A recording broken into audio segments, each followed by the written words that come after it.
I got this. Okay. I got it. Okay.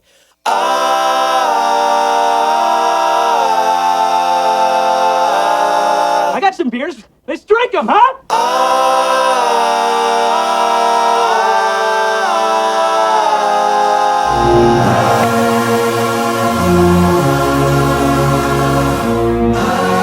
If you really want some film at 11, why don't you follow me down to the brewery? I'll tie a bowling ball to my ankle, dive in the vat of beer. I'll leave this world the same way I entered my marriage, dead drunk! Hello? Want a beer? Hook it up! Hey, hook me up! Yo, Herb, take it from the top. 1, 2. Beer? This is how we do it. My mic sound nice, check 1. My mic sound nice, check 2. My mic sound nice, check 3. Are you ready? That's cute. I remember when I had my first beer.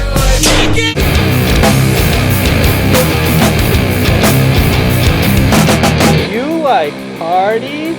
Yeah. We can invite all our friends and have soda and pie. Yeah! I hope no bad people show up. My mic sounds nice, check 1.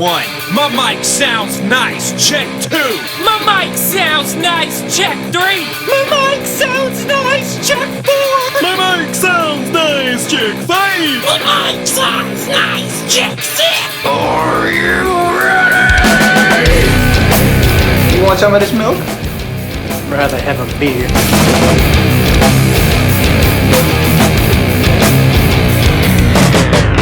What do you guys give me if I kill that bird? Barbara, that's a bald eagle.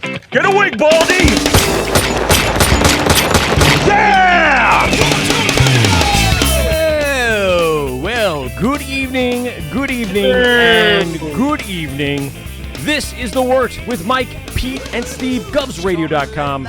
Check us out. Go to our website, GubsRadio.com. Also, we are streaming live tonight on Facebook and on YouTube. Go to Facebook or you type in Gubs Comedy Club Radio, and boom, there we are, streaming live with our guests tonight, Jamie and Rachel from Saint James Brewery in St. James. Woo. Cheers. Let's kick it off with some really nice sponsors. Tonight we are sponsored by Brewbag, Cornhole, Beer Pong. What's better than a backyard game with a little bit of Brewbag? Hashtag long games. Go to brewbag.com. Or follow our link in our Instagram bio, because there you will receive a percentage off your first order. So go to our Instagram page, click the link, and go to brewbag.com for your Brewbag Cornhole Beer Pong combination yard game today. We are also sponsored by VintageBeerClubShirt.com. VintageBeerClubShirt.com. Say it right this time without hesitation, because I'm confident. VintageBeerShirtClub.com. Check them out for your vintage beer shirt needs. Of course, in the promo code, type in Wort, W-O-R-T, for a percentage off your first order. And thereafter, you will enjoy all the vintage beer shirts your heart may desire. Go to VintageBeerClubShirt.com. My man is handing out shirts all damn day long. So thank you very much to him. Steve, take it away as you're sipping your beers. Rosie's Draft Solutions. Rosie's Draft Solutions provides professional draft beer system services, line cleanings, and more for your establishments or any customers. You can enjoy the best quality beverages by their cleaning services. They take care of bars, restaurants, halls, events, homes, all other beverage establishments across Long Island and Westchester. Find them at rosiesdraftsolution.com. And when you call Nick, tell him The Wort with Mike, Pete, and Steve sent you. You're going to get a percentage off any order, any cleaning, any hardware, anything you need. Just let them know The Wort has sent you there. Finally, we are sponsored by Tavor. Tavor, for beer right to your door. Go to Tavor.com and the promo code type in Wort and get a percentage off your first order. Beer shipped from all over the country directly to your door. Go to Tavor.com for more. It's a lot of ors, as I realized. Order, got it. A couple other little runners-up and honorable mentions. Of course, taphandles.com. Go to taphandles.com for your small brewery needs. Go to Tap Handles to get your large capacity needs. Tap Handles creating all these crazy tap handles. Not this one, though. This one was made by Rosie's Draft Solutions. Thanks, buddy. Also, go to Hartwell Wood Shop, directly in the heart of Patchogue. Hartwell Wood Shop. Check it out online. Go to hartwellwoodshop.com. And Pete, you want to give a shout out to our last sponsor for this evening that I stopped by the way, guys, and I don't know if you got it net, but I gave you guys something as a parting gift for being a guest on the show tonight. Pete, do you know who it is? Brewers Hardware. Boom! Give us the big plug. Boom! BrewersHardware.com for all your homebrew, small production brewery needs. You need that quick part. Tri-clamp for president. Tri-clamp for president. Absolutely. Hoses, gaskets, I imagine brew kettles, homebrew supplies, all that good stuff. I don't think they ship propane, but all of your other brewery hardware needs. A little bit. BrewersHardware.com. Check them out, brewershardware.com. Thanks a lot for supplying us with gift certificates. We hand them out to our guests, and our guests tonight, Rachel and Jamie from Saint James Brewery, were recipients of tonight's, what was it? Let's call it a prize pack. Prize pack, I like it. Prize pack. I was thinking of a good way to say it the other day. It was also, we have other stuff too. I just didn't have it with me that day, so we'll send you some other stuff. But I couldn't think of it as like parting gifts. It's not really parting gifts. I couldn't think of a good name for it. On the radio, they usually call it something like... Watch some game show networks for a little while. Yeah, exactly. I'm sure it'll come to you. I should know I did radio, but I never did like giveaways like that, so or guest giveaways. So on the major stations, when they have Ariana Grande is going to be in studio at Z100, she gets something for being there, not just the promotion. She'll get like a Corvette or something like that. I don't know. they just hand stuff out to people. It's crazy. I don't Guys, think we're there yet to be handing out no. Corvettes. Well, unless we get sponsored by Glen Cove Corvette, which would be awesome, and all three of us would be driving around yellow Corvettes.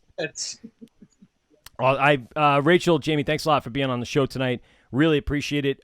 We were trying to get guests over these last few months in quarantine that weren't local, but when we kept going back and forth, we got to have them on. I mean, you guys are dead on busy, considering that both Steve and myself were up at the brewery in the last few days, and it was busy. And you're brewing and you're creating crazy stuff. We had to have you on.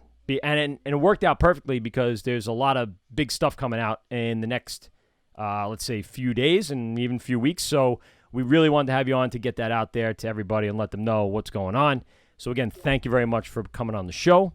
Yes. And let's start off very easy. Let's get the background, the history of the Saint James Brewery, how it came to be, and how it got started. Uh-oh. I forgot to say something. Uh-oh. Yeah. Steak sauce. Oh, there you go. Steak sauce. I don't think Pete was on that message. No. I don't think he got it. He doesn't get tagged. That's the problem. So we didn't get to see your post. Yeah. I'll screenshot and send it to you, Pete, so you can understand the joke. Let's see how this works. So give us a little background, guys, and tell us how this all got going. Well, first of all, thank you very much for having us on. We appreciate it. We're very psyched to be here. St. James Brewery is about now 10 years old. We were looking back a little while ago, and we started in 2011 was when we got our first licenses. And it all came about basically through the home brew, like everybody else that's local. We were home brewers, and one thing led to another, and then things just started to get bigger and bigger. And before we knew it, we were a self-operating, ongoing, brewery. Kind of took us a little bit by surprise, but we really have been focused on Long Island and local farmers since the get-go, since pretty much our onset, and that's something that we try and stick to even to today. So did it start where you guys are currently located, or was it something that you had another spot and moving from there? Give us a little background of kind of where you guys ended up and how you got there. Sure. We started in Long Island City, Queens, back in 2011, and we had a small space there, and we were in the process of moving out to Long Island because a lot of the farmers that we had worked with and continue to work with were out here. So we slowly migrated out to Long Island, but initially it was Long Island City, Queens, and we moved to Holbrook in 2013, I think. 2013. In fact, that's a big move from just geographically. You usually don't see breweries move, more than a couple towns over. Skipped over a couple counties there. family this way. So we had kids, we had a couple kids, and we had we were in an apartment. A lot of practical reasons as well. We actually our first connection into Long Island breweries was to know Steve through our visits to the Ginger Man, which is where we would go. And Becerra. And Becerra. And we would visit there, and she would say, hey, there's another guy, that's out there that's doing great stuff. And you gotta hook up with this guy. You gotta meet this guy. He's crazy. That is true. And so that was back in about 2013, right, Steve, or so? 2012? I would say right in 12, 13, in that range. You would come visit to my little office, and with nothing else in the whole place, because we were trying to get it going, and we'd sit down and just talk about, and he always asked me, so what, is there anything that you can tell me right now that might help me? And I'm like, yes, don't do it. Do yourself a favor. You were so helpful, Steve. You were always so helpful. Yeah, that's funny. I tried. That's true. Very, very much so. Very much so. For me, it's a labor of love. What I really tell people, the overlife philosophy here is, I could never sing or dance or draw or act. My artistic talents really did not extend very far. Yet I always had this. I always wanted to be some sort of I always wanted to be artistic in some way. And, you seem like you could have been a good ballerina. I mean, I could have been a ballerina. I just didn't have the right clothes. For that. Shoes wouldn't fit. I got it. Yeah. That's how I got into it. I would make beer, and it was almost an artistic endeavor for me. And that's really the only reason I actually stayed with it, from being a home brewer to the development of the brewery. I came from a business background, so that was really where my background was in the business side of whatever it was that that I was doing, whether it was construction or where I started working on the New York Stock Exchange when I was 18 years old. I was always a brewer, living on the Upper East Side. I had one of those rent-controlled apartments, and then it was 96 degrees in the wintertime.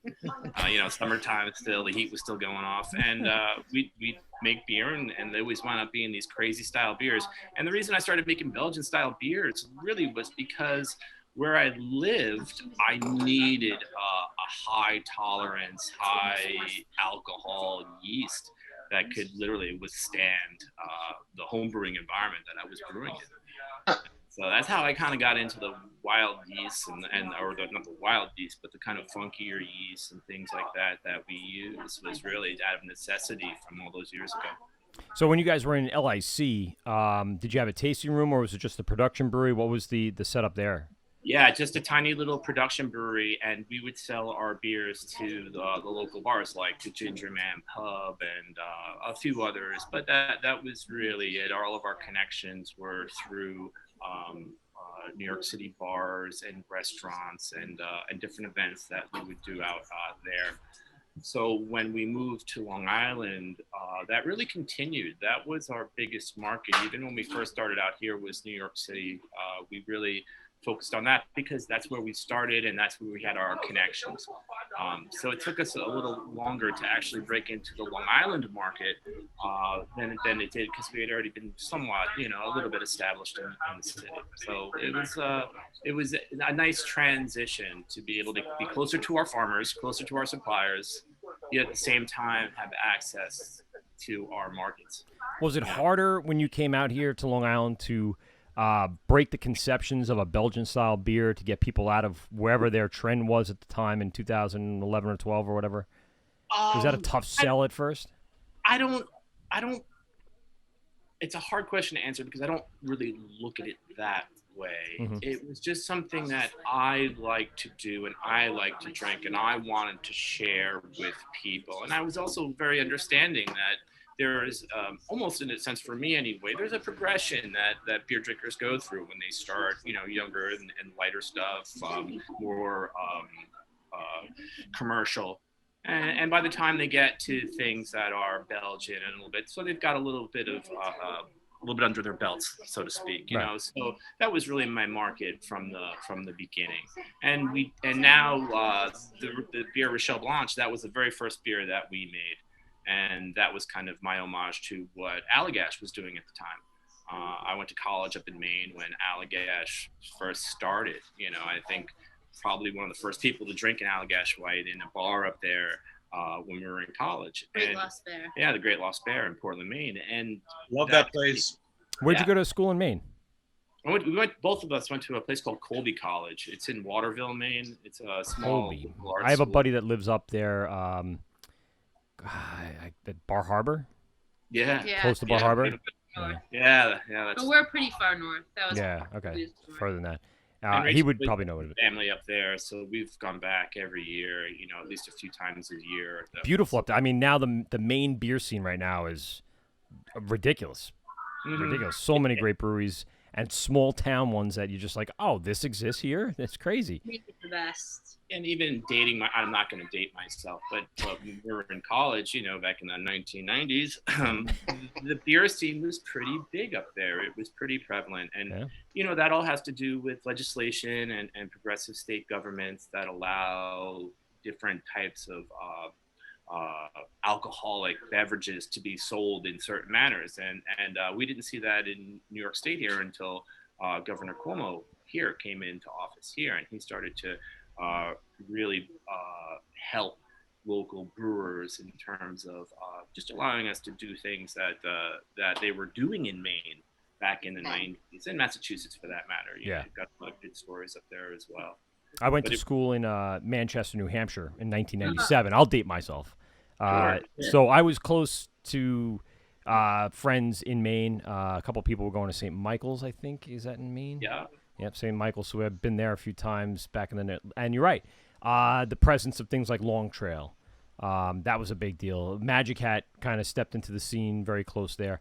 So that whole, you know, northeast area really had that craft beer scene kind of figured out. Same thing in New Hampshire. It was weird because you didn't see that same presence down here at all during that time. And that's exactly how I got into homebrewing. I came back. I was living in New York City when I graduated from college, and I came back and we were drinking Allagash, and we were drinking all these great breweries up there. And when you wanted a good beer in New York City, they'd hand you a book, like Peculiar Pub. They'd hand you a book full of imports, you know, and they're great beers, but nothing was local. Nothing was even really American. It was totally foreign. So I just happened to walk into a place called Little Shop of Hops. It was on East 36th Street. It was a tiny little railroad place, and one door you walk in, and on the left side was all this homebrew stuff, and on the right side was a courier service, bicycles coming in and out, packages in and out all the time. So I'd go in there and I'd just buy a couple of things and go up to my little apartment, and that's how it really all started for me anyway, was the fact that I couldn't get what I had in Maine. Yeah. New York City, of all places. Yeah. I mean, you think it would be like the central hub for trading and shipping and stuff like that, but yet it wasn't acceptable because the big guys pretty much had a lock on the market. There was a couple of brew pubs, but it really was it was an uphill battle, and a lot of it they were fighting legislation. You know, not I don't want to harp on that, but that's really why there weren't a lot of they just couldn't operate. And once that changed, you see a lot more Heartland, things like that. But for the most part, that's really where we were at, and it always stuck with me. The Belgian style always stuck with me for those reasons, and that's really how it got started. Right. We wanted to pay homage to those old world brewers that were doing it farmhouse style, in a sense, by hand. It was, and that's from there. That was the inspiration for the farm to table. And once I started coming out here and meeting some serious farmers, then it was like, wow, this fits right into what we're trying to do here, because we already have the Belgian farmhouse style that we enjoy drinking. So what, in a sense, were Belgians doing there? There's countless stories. Stan Hieronymus is a good storyteller where he'll say things about the Belgians where, a Belgian brewer will basically use what he has. We're in our tasting room. You had the windows open? Yeah. There you go. Saint James is wild tonight. It's crazy. Come people to are, St. James. people are dying to get some of those nachos at Del Fuego. Yeah. That's what I had when I was there. It was so smart. I mean, God, you have a awesome. I mean, you weren't gonna in the space you have. You weren't gonna set up a kitchen. So at this point, what better than to have the ability to get any Mexican deliciousness next door? Yeah, we got a lot. We have a lot of great restaurants around here. Yeah, we're in a nice little area for restaurants and pretty much whatever you want, Mexican, Italian, steakhouse. Eat Mosaic. Eat Mosaic. That's our go-to spot. Nice. So when you came out to Holbrook, you were looking for, I guess, a production facility just like that in LIC. I was looking for a production facility, and we were looking to tie in the name Saint James to our Saint James. And the name Saint James came from the fact that we were paying homage, basically, to the Belgian styles and the monastic traditions of the monks that would make beers like Chimay and Rochefort and all those things. So that's when we got into the Saint James Brewery. And when we came to Long Island, people said, well, you've got to go to St. James. You've got to be there. We've got to be there. And we did look for a while. We looked for a production facility, but it's infrastructure. It's industrial. You got to find the right spot that can handle water, sewers, utilities. What you're doing as a brewery. The North Shore in Suffolk County is a tough place to be as a brewer. Yeah, it's It can be, you got to deal with a lot of things that you don't have to deal with in other places. And we understand that. We live on an island here. And, I've heard more than once that when you put something on Long Island, when you put something down to the ground, it takes about 8 years for it to either reach the Sound or the Bay.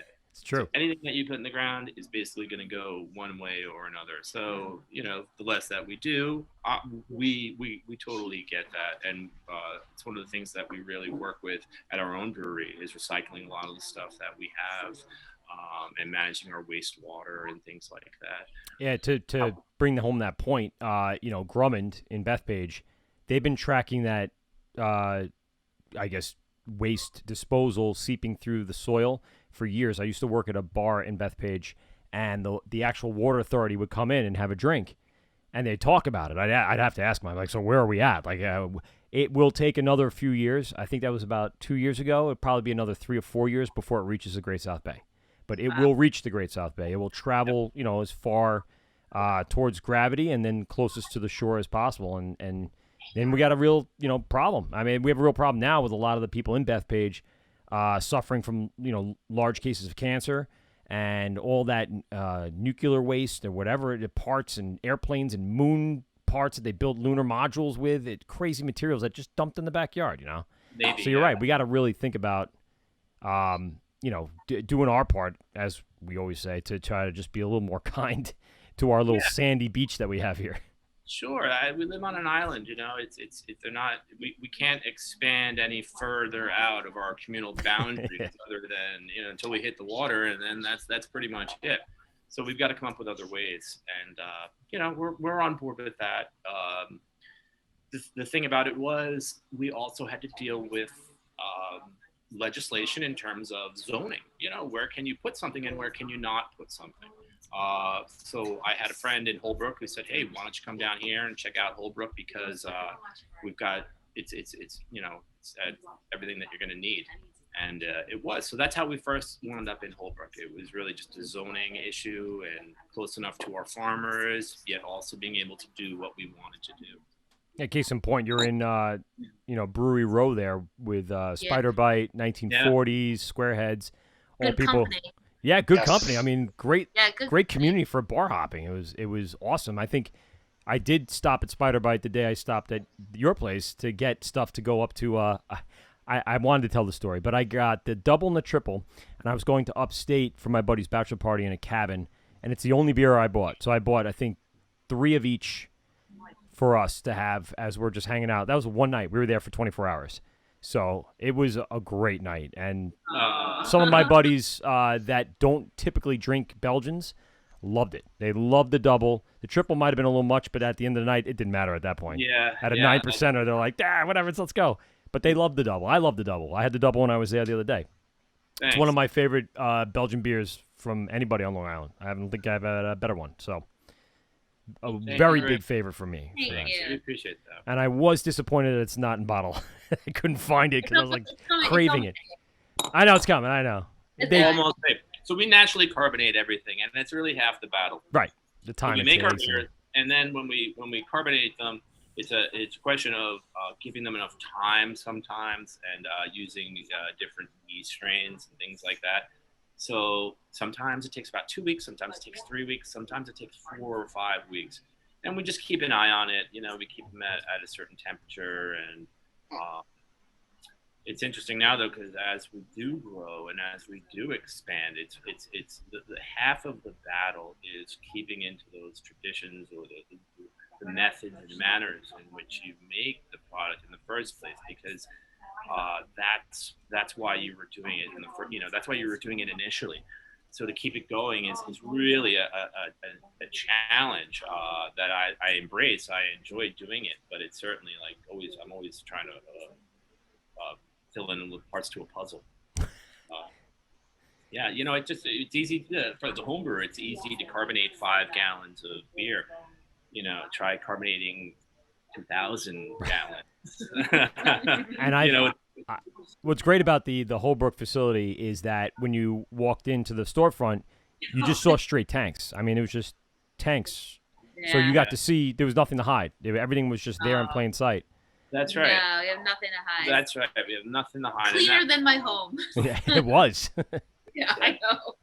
Yeah, and it was great because even at the facility in Holbrook, after a while, we'd work with a lot of the local farmers, and then a couple of them would, in the off season, come and start working at the brewery. It was. Awesome. It became very familiar. It was nice scene. So we like to keep that going, and we have some seasonal help, but it's always from our farms and our farmers. Now, do you still keep the production facility in Holbrook? Yeah.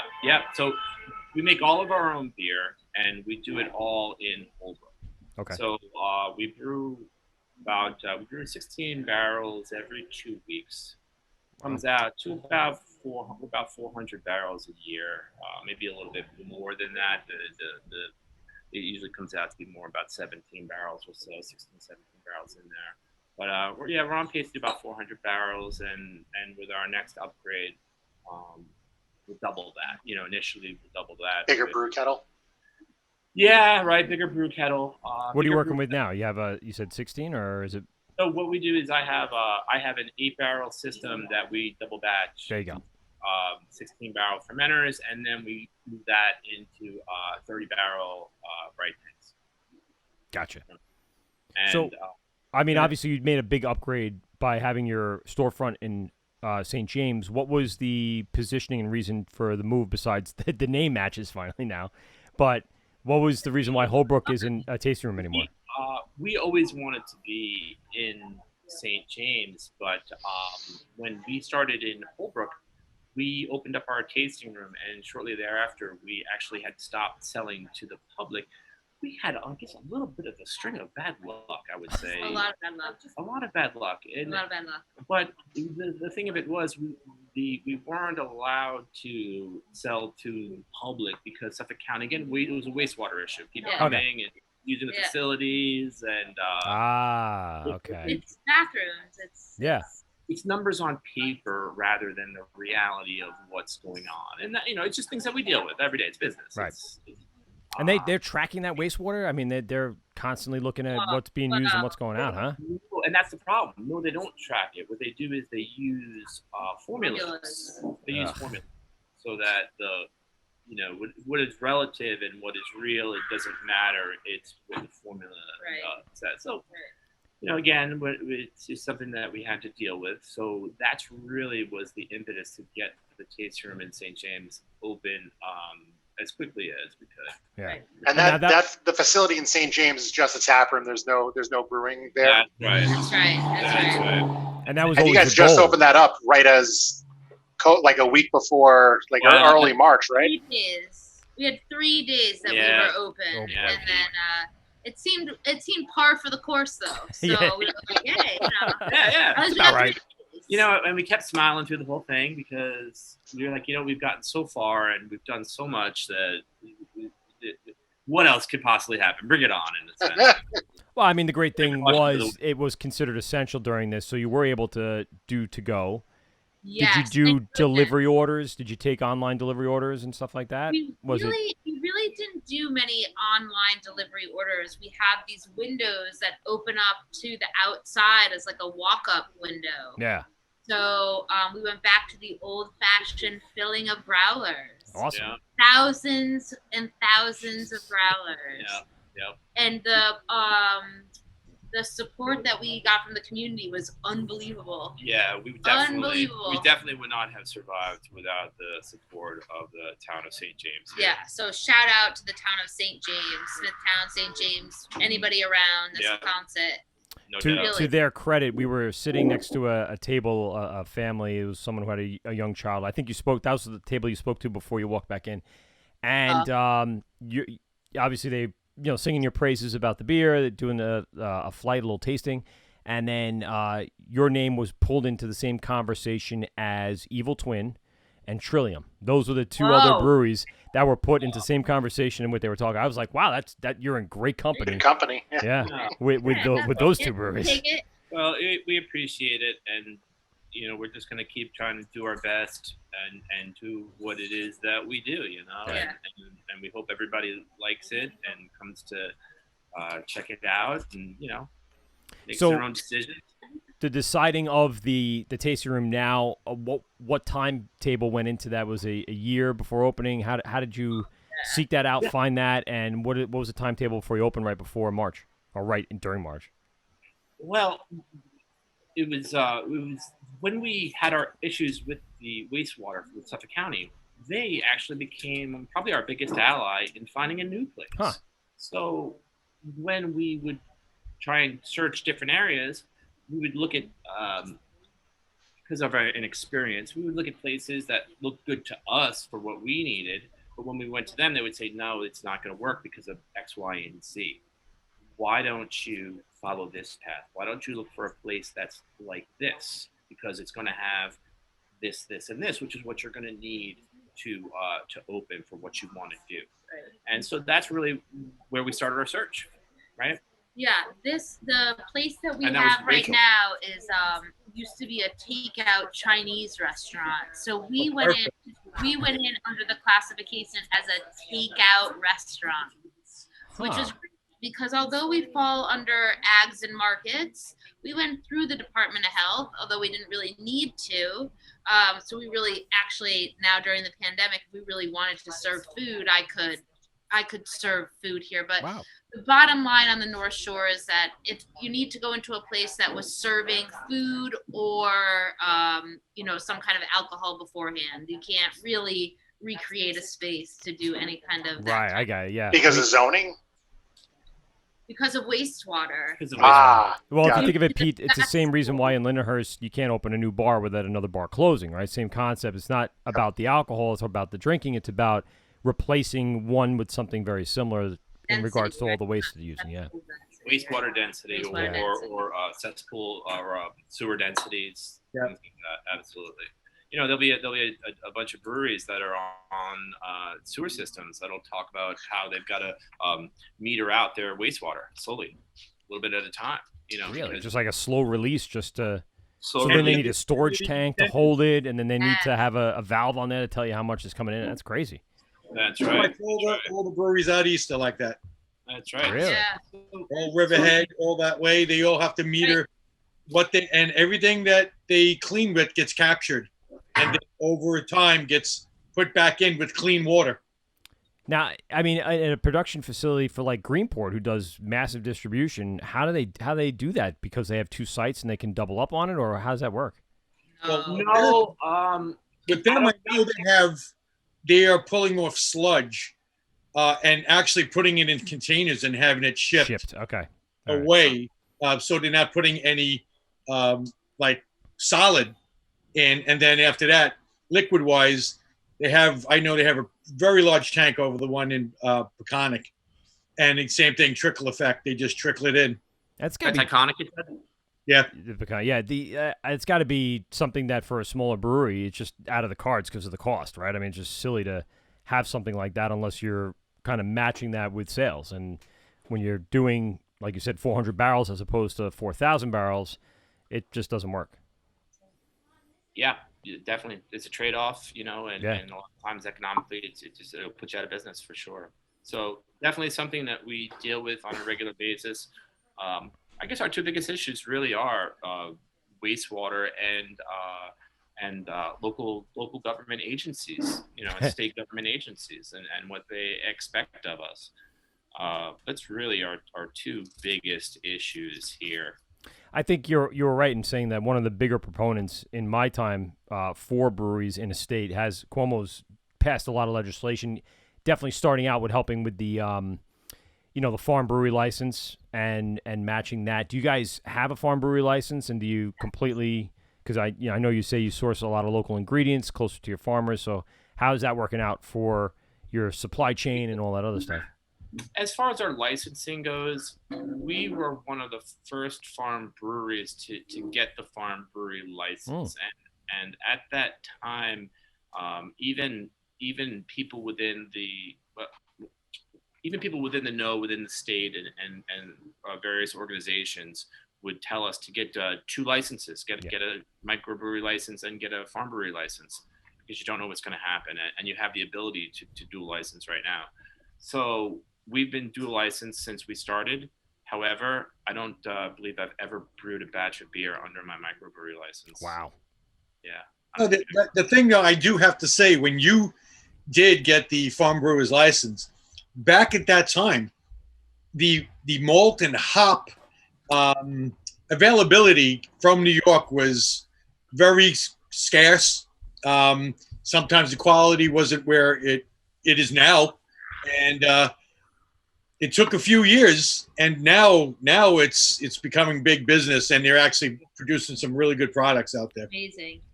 Yeah, I totally agree with what you said. When I first started, I made many trips. So there wasn't a maltster or a farmer that I used that I didn't go visit their place of business to see how they did business, to see what they were doing.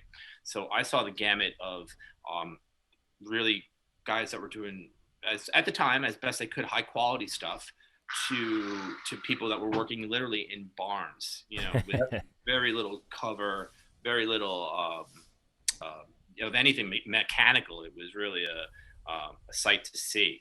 They didn't last too long, but it was tough at first. Yeah. It was tough getting good grains, absolutely, and hops. I always had a good hop farmer, so I can't really say that about the hops, but it was difficult to get grains at first, for sure.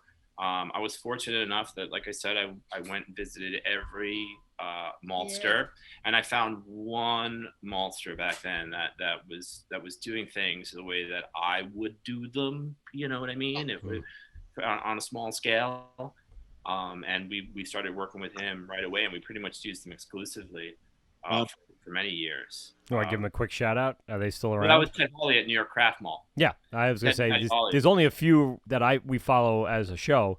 New York Craft Mall looks like they just got the top-notch facility at this point, and very popular, obviously. Yeah, it's a small facility, and they're a lot like we are.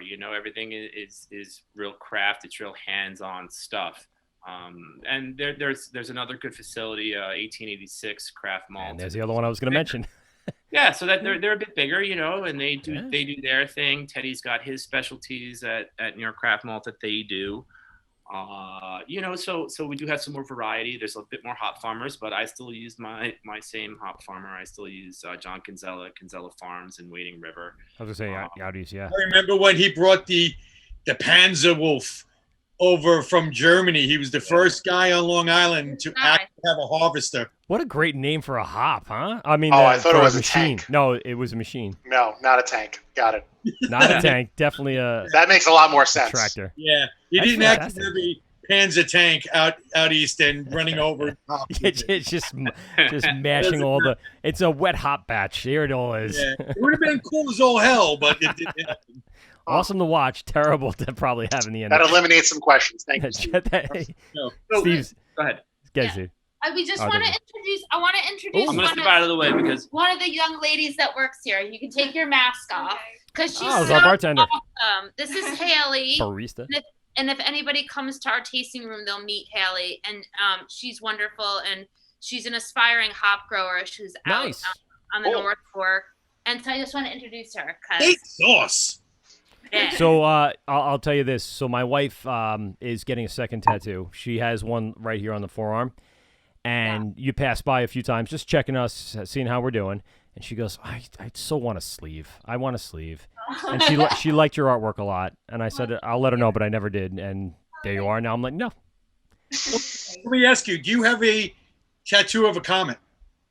No. Or the Centennial Bell. Haley's comet, right? I was going with the hop. I thought you were going to go with the hop, the comet hop. Could have done it all. Well, wait, the reason that I introduced Haley is because really here at the brewery, in terms of like the culture, when you come to our tasting room, is to have really awesome, wonderful, kind people that are here to serve you. And, you know, even if people don't know a lot about beer, Belgian beer, we want people to feel comfortable and that they can ask questions. And it's really important to us. You know, a lot of people come here and they just want an IPA, and that's not really, you know, our lane all the time. So Haley is an awesome ambassador for our tasting room. So I just wanted to make sure everybody got to see her. Very nice, very cordial, answered all my questions, and was apologetic that you had left that day. She's like, I'm so sorry she just left. I'm like, it's all right. Don't worry about it. It was the one day I took off. I know. Don't worry about it. Don't worry about it. And listen, it was last minute. I finally got rid of my children, and my wife and I were able to make the run. So it was, like I said, last minute. I wasn't going to go crazy about it. So whatever I got, I got. And I got a delicious beer that I'm almost out of. I'm going to have to start drinking the second in a few minutes. Oh, I'm so glad. All right, well, I'm going to let Haley go home now. I'll bring Jamie back in. Okay. Bye. thank you, Haley. Thanks, Haley. That was a great dad joke, by the way. Which one? Do you have a comet tattoo? I know. And see, I was going to go with the first- hop, Comet Hops. I like it. I thought you were going to go with that. Oh, whatever. It all ties in. All right. Certainly. Really quick, while we got a second, I'm going to show you up on my video here. So this is one of my idols, Mr. Zane Lamprey.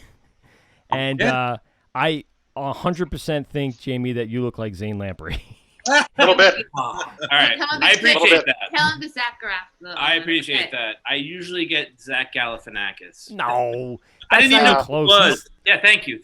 But he's a. I mean, do you know? Are you aware You're a of white his- guy with a beard. Is that why you look like Zach No. Galifianakis? Yeah. But look at this. Look Yeah, how I was close in Boston, this in is. Portland, Oregon. Yeah. I was just trying to get a hero. It was like, you know, gyros is 4 a.m, and I'm at the corner, and the guy comes up to me and goes, "Hey, you're Zach Galifianakis." Who? Because I'm kind of living my own world. I don't get to see too many movies. And he says, "Oh, you're Zach Galifianakis." I said, "No, I'm not." And he says, "Yeah, you are." Okay. No, I'm not. No, you are. No. Trust me. Let's just agree to disagree that I am. Okay. Thanks. So Zane Lamprey, one of my idols, because he had a show called Three Sheets, which was a drinking show. Great show. Back on HD Net. And then he also has done many other shows and series since then. He does look like me. Yeah. I mean, his beard is unkempt there, but he's done it where it looks just like yours, and he's slicked his hair back just like that. So the eyes, the cheekbones. A there little you go. widow's peak. Yeah, a little bit. It's not. Yeah. No, you got a straight hairline. He has a little more of a widow's. No. Well, I'm glad, because Getting this there. hair's going to be gone soon. This is out of necessity. I got to get to a barber, but this whole COVID thing, I just Don't I risk know. it. Just get Rachel to cut your hair. It'll be fine. He's borrowing my ponytail holders. It's disturbing me. It's disturbing me too. I'm equally as disturbed. We're all disturbed. Oh man.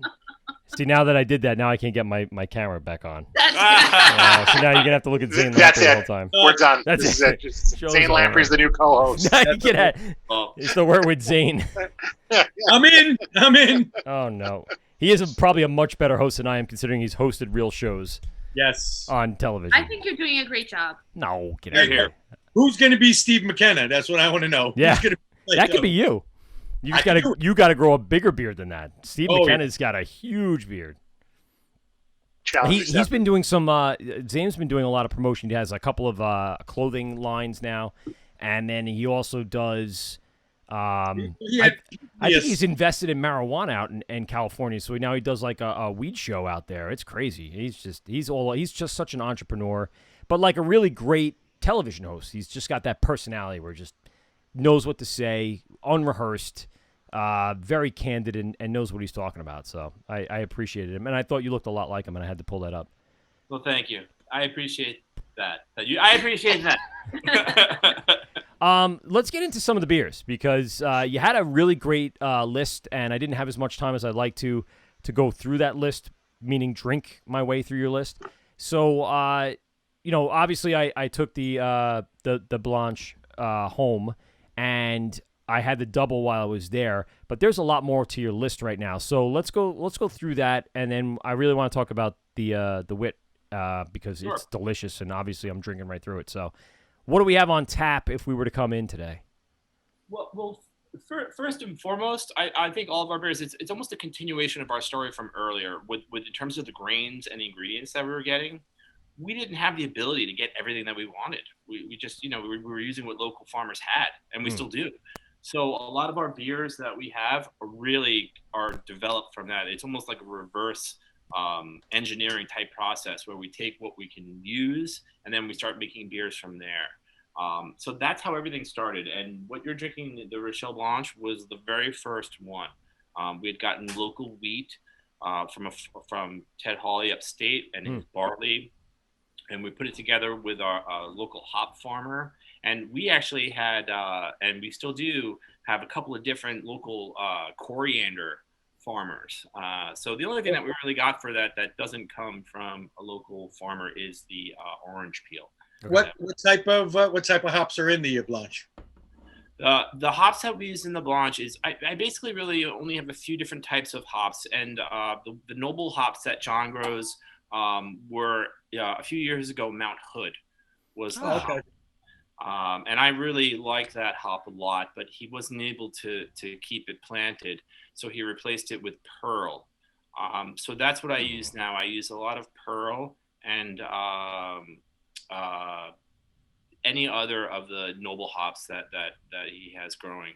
So when we talk about noble hops, and just for the people that don't know, what's the difference between a regular standard Citra, or what is that separate from the noble hop range, or what's the classification of a noble? For me, I equate a noble hop the way that a farmer or somebody that grows a garden would equate to an heirloom tomato. Okay. It's something that's older, that they don't really crossbreed the plant itself. Yep. So in general, most of them come from the Eastern European countries, Czechoslovakia, Germany. And the defining characteristic for me is that the hops are, in terms of their aroma and their taste, they're earthier. The flavor is not as floral. It's more grassy.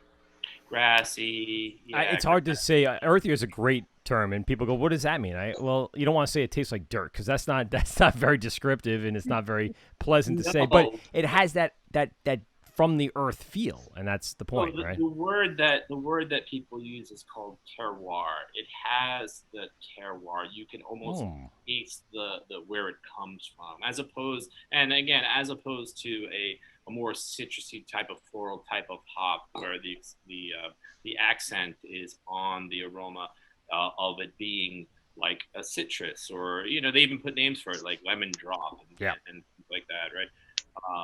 So the noble hops, really, they're older, generally older varieties, and then you get the derivatives of noble hops like Mount Hood. Those are the hops that they actually do cross-pollinate, or they'll cross breed the hop with something that's coming out of the USDA, which I believe Mount Hood is, and a few others that they'll crossbreed it. And a lot of times they'll do that just so that the hop will adapt better to where it's being grown. Right, and that kind of separates it out from your crossbreeds and the ones that are That's right. I Yeah. mean, like every hop farmer, he's got to have a certain yield from every hop plant that he grows, or else the space that he's using to grow the plants and the return that he's getting isn't going to make it viable for him to continue to grow the hop. Right. So the hop cones, for example, they have to be a certain weight, they have to be a certain size in order for them to stay. So a lot of the noble hops, what I'm getting at is a lot of the noble hops don't actually have that characteristic. Their hop cones are much smaller, filled with flavor, but much smaller. So you're going to get a lower, as a hop farmer, you're going to get a lower yield from that product. So what does that do? Well, less hop farmers are going to actually grow that plant. Yep. So as me as a consumer, and I go out to try and buy that particular type of hop, I've got less places to go to. And so that's really been the hallmark and the calling card of our brewery from the get-go, is trying to find ingredients that are quality, right? That was from day one, like we had talked about earlier. We need that quality, but then, okay, well, step two is variety.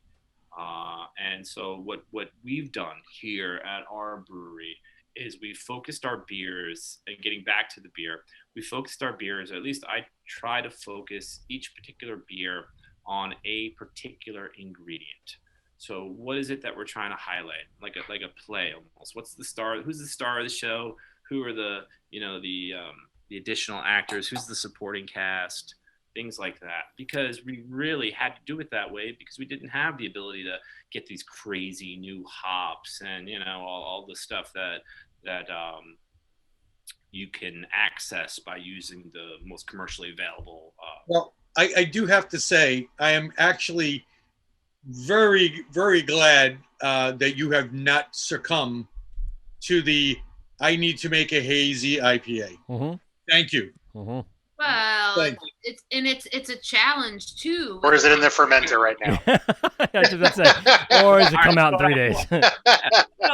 Well, Steve, I see your point, Steve, but I don't mind the hazy IPA for what it is, but sometimes it gets a little confusing with what it represents, and that's where I think where the distinction kind of comes in. Any beer that's a good beer is a good beer, right? I mean, I think we can all agree on that.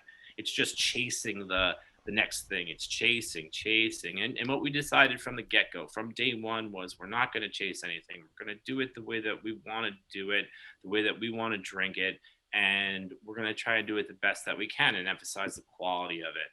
And hopefully that's what's going to keep people coming back, keep people come back. It's the beer drinkers that already know Belgians are going to appreciate them. And the beer drinkers that don't know Belgians are going to taste it and say, wow, yeah, this is good. I could get into this. I don't know exactly what's going on here, but I can. What is this new flavor in my mouth? Yeah, like what's going on here? But I could get into it, and I still have the same experiences myself. I mean, it's what I live for. It's what I drink for, really. When I go and have different beers, I really want to experiment. I want to push the limits. I want to taste what people are doing that nobody else is doing. I don't. So I guess what you're saying, it wasn't like a conscious effort not to do it. It's just a focus and a direction on what you do want to do. Yes. And it doesn't fall into that path. Absolutely. It just didn't fall into it. And again, we brew every 2 weeks, so it's got to fit in the schedule too, yeah. Right, it's a schedule. So what do we get? 25, 26, something like that, 27 brews in a year. So if you got 12 on tap, you run through it twice and that's a year. Yeah. So that's kind of how it goes. And also with the fact that, getting back to using local farmers, and they're not going to have all those ingredients that you're going to use. Like we're not going to have wheat starches and things like that to add, this and that. Everything has to be done right from the original grains or from the fruits that we use. And I love that part of it. I love the fact that our Myrtille, which is a blueberry ale. Love Myrtille. Love it. It's pink, and the reason why it's pink is the same reason that a rosé wine is pink. It's because the skins of the blueberries and the skins of the grapes, all those tannins, they come out in the fermenter and they impact the color of the beer. So I'm a very simple person. That's the purple label with the little berries on it, right? Yeah. I go by. You have the orange double, the blue triple, the purple, and now the yellow wit. Yeah, I do. I associate color to it. Yeah. And don't say you're not artistic, because I know that the label design is the logo's great, but just simple decisions to be made about color schemes make the world to basic beer drinkers at times, like myself, that just want to say that color represents that beer. I want that. That's right. I love and I so appreciate all the wonderful art that's on the cans and the bottles, lately. I just love it. But for us, this is what we do. This is what we want people to understand. Like when you see, well, this is an apricot beer, we want to see a big fat apricot right on the front of the label, and we want to emphasize, well, these apricots come from this farm. You should go there, because not only do they sell apricots, but they've got a whole farm stand, or they've got pies that people come from miles around to sit and wait in line to buy their pies. And if you like this farmer, then just go down the road, because the one down the road's just as good as that one. They might not be as famous, but the blueberries are awesome and all that. So it's a way for us to say, hey, if you like this beer, if you like our apple ale, go to the orchard, go to Richter's in Northport, go there. They've got peaches 1 week a year in first week of August. Mackinac. There's a window. There's nothing else. Yeah, it's going for the Mackinacs. It totally is. It's just that. It's somewhat challenging. It's somewhat challenging at the tasting room, though, when you have a beer on, like the blueberry beer, when people can drink blueberry beers that are not made with real blueberries. So it's a real different animal, and they're expecting something different, and they're not really sure exactly what they're getting. So you really have to educate people, and that takes effort. Feel free to call anybody out, Rachel. Yeah. Not calling anybody out. Well, that's why you have Haley there, right? I mean, that's part of her job, is to be that first contact for the education. Absolutely. Saying, and when it comes down to, people are used to drinking artificial flavors. Yes. It's and true. when you do teach them, like, well, this is the way a grape or a blueberry is supposed to, the flavor is supposed to be like in a beer, this is it. Yes. And people are like, really? Wait, no. But yes, once they get it, though, and once they realize, wow, this is a whole lot better than that artificial, grape flavor or blueberry flavor. Syrup. Yeah, pretty much. Syrup. Yeah. Oh yeah, and it's a good thing, and we like to roll with the seasons with different beers. So we just came out with an apple ale. Yes, and I wanted to talk about that, because I saw it advertised, and I was hoping to get a bottle of that, but I know, like you said, you're in a. I can't believe. Do you know I work 7 days a week just to plug myself? I'm not complaining about it. I'll find it, and I'll come up and get it again. It's fine. Well, you got to come to Holbrook. I'm there all the time. They're all there, yeah, okay. So but yeah, that's the one that was advertised, and I was so I'm not a huge Apple fan, but my wife would have loved that. She would have been all over that. I saved this one is for you. Come back. All right, thank you. I'll be up there soon. This is the Roxbury Russet apple. Ooh. Now, I didn't even know this until I started talking to the guys at the orchard. The Roxbury Russet apple originally came over with like the Pilgrims, and they grew it in Massachusetts. It's the oldest continually grown commercial apple in the United States. Wow. And they grow it right over here at Richter's. So when we made this beer, now another thing that we really didn't talk about was our beers take a little bit of time to make. So this beer actually sat in the fermenters for quite a while on the apples the apple. It's actually cider. So we can use apples, but they press the apples for us, and we get it from them right before they put it through the pasteurization process. So even having the Roxbury Russet apple in here is a great thing. What's the challenge? Well, the next year, the Roxbury Russet may have already been harvested, and now we're dealing with this type of apple. So what are the sugar levels in that apple? What are the acidity levels? This and that you start to, try to make consistency a real priority. that's probably one of our biggest concerns as well. But it's also what makes craft, because you can expect with that word that you're not going to get that consistency, which means you're going to get, and not to be negative, but to say one batch to somebody would be great, but the next batch wouldn't. But that's what makes it craft, and that's what makes it unique. And the hand making of that particular brew in that year change things, or like you said, the apples change completely. There's nothing you can do about it except go about your recipe, and then an acceptance on some ends, and not quite the expectation from people who had it the prior year. But again, that's what makes it unique, and I think that's what keeps people like your brewery continually searching for that, as balanced a beer as possible, or cider, or whatever it might be. Oh, absolutely. And, and me as a brewer, I'm always looking for inspiration, and I kind of go like my eyes wide open. And when I was in Portland, Oregon, I was at Cascade, which is famous for their sour beers. Cascade is basically called the House of Sour. And it was just so eye-opening to sit down at a bar stool there and to look up at their menu, and you would see it's blueberries from 2012, blueberry 2013, blueberry 2014, and you'd have figs 2012, and almost it was like this layered effect where you could vertically try different beers. So I'm going to try the 2014 fig. Like wine. Just like wine. Right. Yeah. People don't realize just the weather, just whether it was a wet season, a dry season, overly hot, cool, will change the aspect. Huge fires in the northern part of your state. Yeah.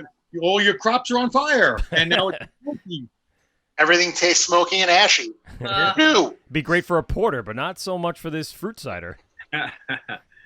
Oh, sure. And, and we've got a great honey guy in Mattituck, right? So are you going to use the early season honey, or are you going to use the late season honey? It's just what like, did the bees eat? What were they on? Wildflower, clover. Sure. Yeah, it's crazy. I mean, you're making these what normal, well, I wouldn't even say normal. I would just say your average craft beer drinker, your casual craft beer drinker would say, holy crap, like what's going on here? They wouldn't have a clue about that. And that's the point. Like, there's so many elements that are variable throughout the stages that, let's say you have the 2012 blueberry. To me, that would be delicious. In the 2014, it was too sweet. It's crazy to see how the palates change and how the years change other people's palates and bring them back in. Absolutely. And to us, that's really the crux of it. That's what we really want people to understand, is that they're drinking local, and that they're drinking the terroir year by year. It's always something that is changing and evolving and developing. But New York. But always New York. Yeah, but quintessentially, it's local, and that's really it. What I'm really interested in, I saw it on the tap list when I was up there, is you have a nitro porter. Am I right about that? So what we did here at our tasting room is I allowed, we have 12 taps in total, but we broke them up into threes. So 3 of the taps will dispense nitrogen. And what I wanted to do there was I really just wanted to accentuate beers that, again, it's like eyes wide open. You learn from here, you learn from there. What I wanted to do was accentuate the fact that you could take something, any beer really, or almost any beer, have it dispensed mostly on CO2, and then get the feeling, or the sensory feelings of it being on nitro.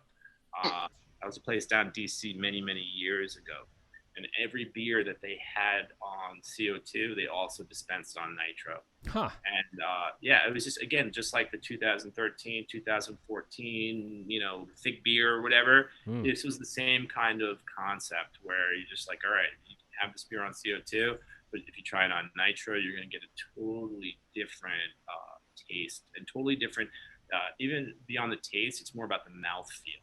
How it feels on tiny bubbles. I call it tiny little bubbles. Even the density of it, where the nitrogen makes it feel almost a little bit heavier, the way that a Guinness almost feels heavier on your palate. Right. So what's on nitro right now? Yeah. What's on Nitro now? The brown ale is Brown. It wasn't the porter. It was a brown. There you go. So yeah, so we have a brown ale, which we did. The boys know I have a big affirmation for browns, so that sure that would have been my next beer if I had 5 more freaking minutes. My wife was like, "We gotta go pick up our daughter." I'm like, "Damn it, get the brown." I'll get it next time. And that's part of the English beers that we started to make. So we were strictly Belgians for many years, and we're starting doing our English ales primarily through the English yeast strain that we procured. So the brown ale is one of them. The Steam Home is a blonde ale, which we've done as well. And they all come from the same Deep Ascent yeast strain that we use. Are we using standard grain for the brown, what you typically find in a brown? The brown ale that I'm making is here. I like to keep it more of an old English style brown ale. So you're going to get a little bit less roasty flavors, and it's going to be a little bit more fruity. English yeast strains tend to kind of accentuate the fruit a little bit, the cherry a little bit. Right. So I kind of eased off on the roasted grains and went with dark grains, but something that brings out a little bit more of the fruitiness. So our brown ale is a little bit on the fruitier side. And I wanted to contrast that against our porter. So the porter, which is going to be coming out next week, is a little bit more, has a more roasty flavor to it, more of a traditional English style porter. Not too dark, but definitely darker than a brown ale, roastier than a brown ale. And now is that porter? I'm sorry, the stout. You said porter, right? So the porter is coming out, and then the brown ale is what's on is on the Nitro line right now. Is the porter a recurring brew, or is that a new one? These are all new beers on the English side because these are all coming from our Deep Ascent yeast, which is our yeast strain that we recovered from a ship that came. All right, you started it. Is it time to go get it? You got to give us everything about the system. Well, wait, let me finish this off because I'm gonna crack that ship. I gotta go get mine. Yeah, we gotta go get our ship here because this is gonna take the last hour to talk about. Because you think I had questions before? Just wait till we start talking about a ship where you get yeast strain from. So right, we'll pour ourselves some. Yes, too. Yeah, absolutely. We're only gonna need a little bit of that right now. Yeah, because we've been talking about this for a while, that we wanted to have you on, and one of the main reasons was we knew about this yeast strain that you procured from a bottle that was underneath down in the ocean for a very long time. That's true. So I don't know if we can see it here. I the reflection over, but this is the ship up here. It's a Cunard luxury liner. So Cunard, for those that aren't familiar with the shipping lines or the luxury shipping lines, Cunard and is probably the most famous shipping line. So back in the Gilded Age, the late 1800s, and then into the 1900s, if you wanted to get from Europe to America in style, you would take one of these luxury liners, like the Titanic. No different than the Titanic. And every year there was an organization out of France that would award what was called the Blue Riband. And the Blue Riband was given to the fastest luxury liner of the year. So if you made the cross-Atlantic trip, and they'd have two different ribbons, the blue ribbon, they'd give one that went from England to New York, and then another one that went, obviously from New York back to England. The Oregon, which was constructed in 1883 and sank shortly thereafter in 1886, won the Blue Riband twice. How about Nikola Tesla working on the boat? Yeah, so it's a pretty famous ship. It was built at a time where much like today, where we had a lot of new technologies that we really weren't sure about if they were going to work or not. Right. So they added things like steam power. They added a steam powered engines, and propeller to the ship, even though they didn't think it was going to really work. So what they do as well, they added 4 masts to the ship. And interestingly enough, the masts were never, ever unfurled while the ship was sailing. Just the steam worked, but they weren't sure. Another thing that the ship had was it was built out of iron. And that's really important because at the time, Carnegie and the Steel Empire were becoming the go-to material for shipbuilding.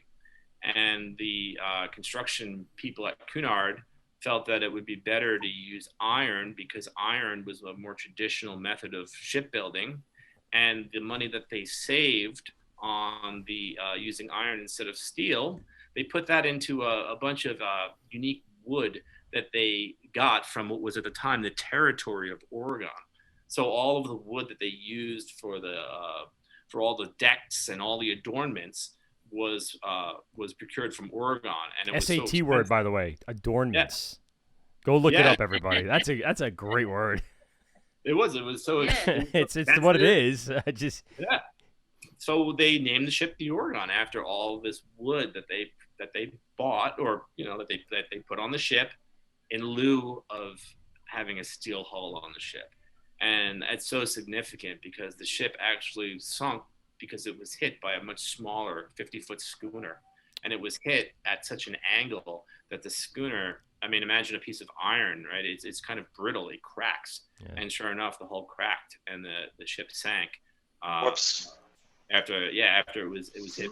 Where did it sink? Was it close? It's in the Northeast here? The Oregon is about 21 miles off of what we have here is Captree State Park. So it's about 21 miles south. Okay. How deep down is it in?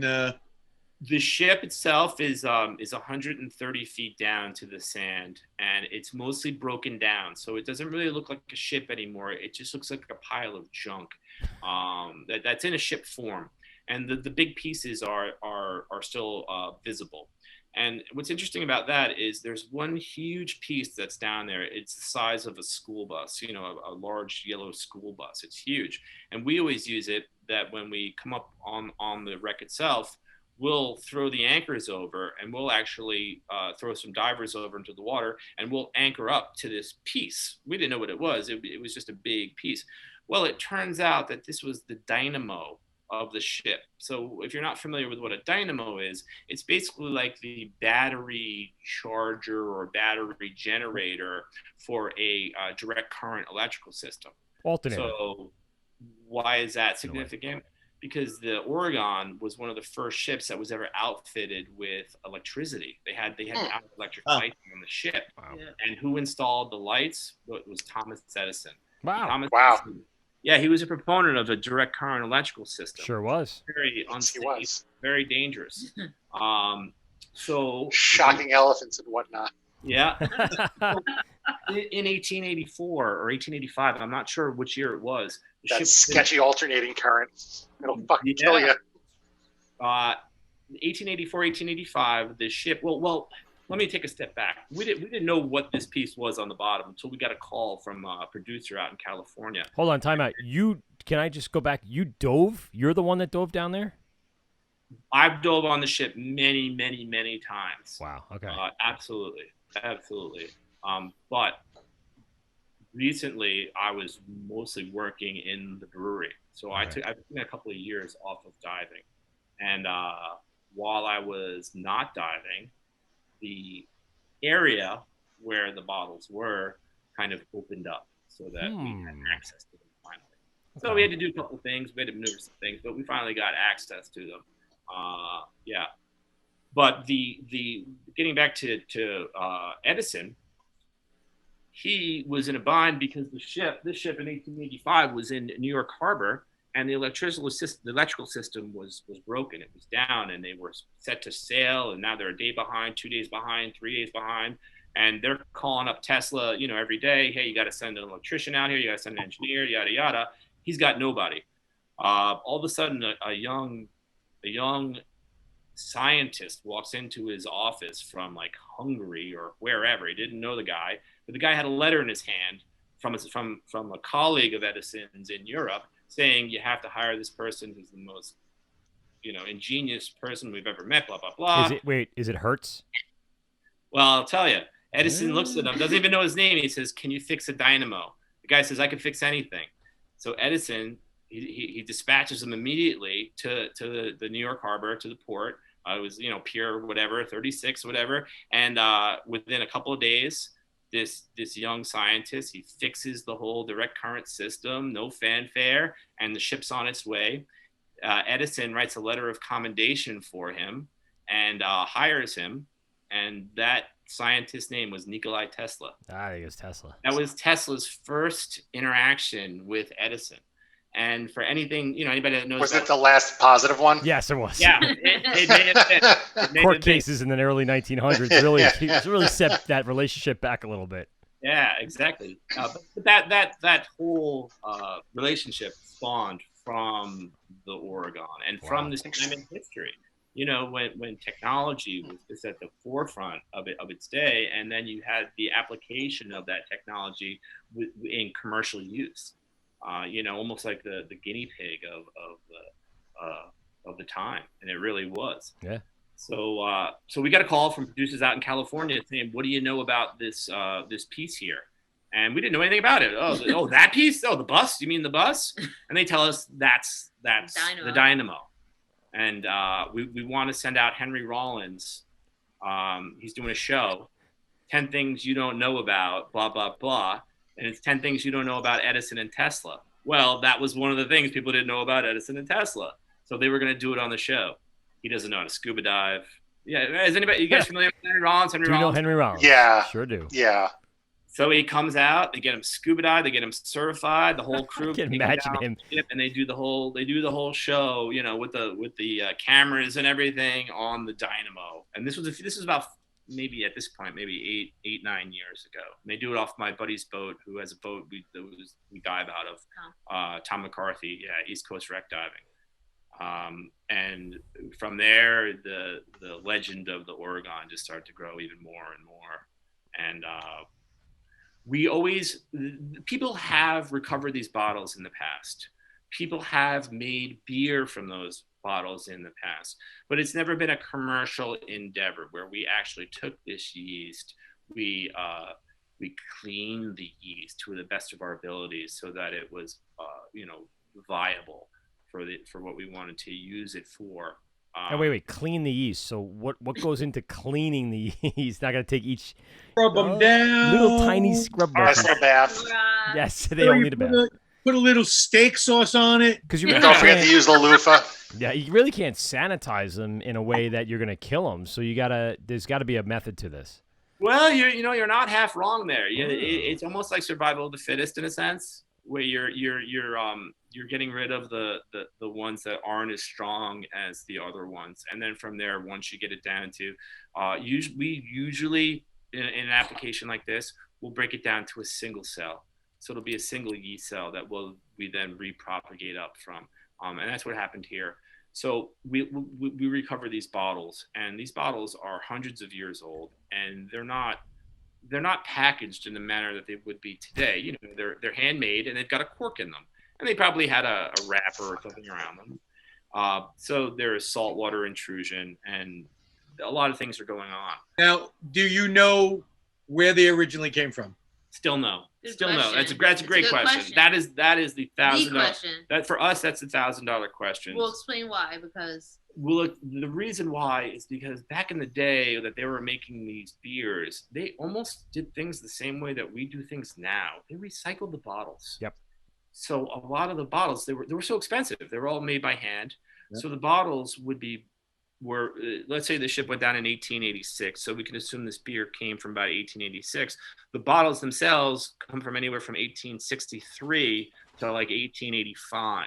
So we don't know. Our assumption was we'll find the bottles, and then we'll find the bottle maker, and then we'll find the person that was making the beer with that particular bottle maker. And that's how we were gonna, go back. There's no archives like manifests or anything that manifest. Still can't find it. It's out there, and we're gonna find the ship's manifest. We just haven't found it yet. We've been all over. We've been to the National Archives. We've been over to England. We've had people I've actually had friends in England that have helped me with this to try and find different views. Ships Manifest, in my opinion, at this point would be the only way that we could tell what was on that ship. Because we don't just have a bottle. We have bottles. Some are dark, some are light, some are blonde, some are like stout looking. Wow. We've got bottles. So just to give all the viewers at home a little insight. So this is a bottle that was recovered from Lion Brewery. It was dug up in a basement in Brooklyn or New York City, somewhere in that area. And so Lion Brewery, I have the little paper to authenticity paper. This brewery started in about 1850, if I'm not wrong, then you could stop me. Anyone on Facebook fact checking me, you can go screw yourself.